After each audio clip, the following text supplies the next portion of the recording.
ലോകമെമ്പാടുമുള്ള ക്രൈസ്തവ വിശ്വാസികൾ ഇന്ന് ദുഃഖവെള്ളി ആചരിക്കുന്നു.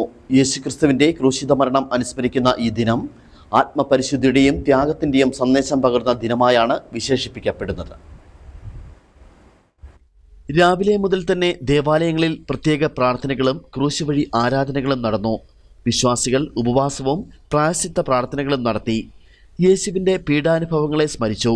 നിരവധിയിടങ്ങളിൽ നിശബ്ദ പ്രദക്ഷിണങ്ങളും സംഘടിപ്പിച്ചിരുന്നു. കേരളത്തിലെ വിവിധ ഭാഗങ്ങളിലായി ദേവാലയങ്ങൾ വിശ്വാസികളാൽ നിറഞ്ഞു നിന്നു. ആത്മീയ ഏകാഗ്രതയോടെ ദേവാലയങ്ങളിൽ ദുഃഖവെള്ളി തിരുക്കർമ്മങ്ങൾ നടന്നു. വിശ്വാസികൾ യേശുവിൻ്റെ സ്നേഹവും ത്യാഗവും ജീവിതത്തിൽ പ്രാവർത്തികമാക്കണമെന്ന് ക്രൈസ്തവ മതനേതാക്കൾ സന്ദേശം നൽകി. ആരെങ്കിലും എന്തെങ്കിലും പറഞ്ഞുകൊള്ളട്ടെ, സ്നേഹം പ്രതിബന്ധം അറിയുന്നില്ല. പരമാർത്ഥ ഹൃദയം അവിടുത്തെ കാണും. അങ്ങിൽ ശരണപ്പെടുന്നവരാരും നിരാശരാവുകയില്ല. അവൾ ഭക്തിപൂർവ്വം തന്റെ വാങ്ങിയെടുത്തു. രക്തംപുരണ്ട മുഖം പ്രിയപൂർവ്വം തുടച്ചു. എന്നോട് സഹകരിക്കുന്നവരുണ്ടോ എന്ന് ഞാൻ അന്വേഷിച്ചു നോക്കി. ആരെയും ഞാൻ കണ്ടില്ല.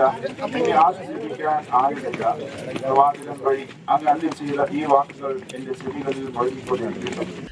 ത്യാഗത്തിന്റെയും സ്നേഹത്തിന്റെയും മഹത്തായ സന്ദേശം ലോകത്തിന് പകർന്നു കൊടുക്കുന്ന ദുഃഖവെള്ളി മനുഷ്യരാശിക്ക് സമാധാനത്തിന്റെയും ഐക്യത്തിന്റെയും പാത തെളിയിക്കുന്ന ദിനമായി തുടരുന്നു.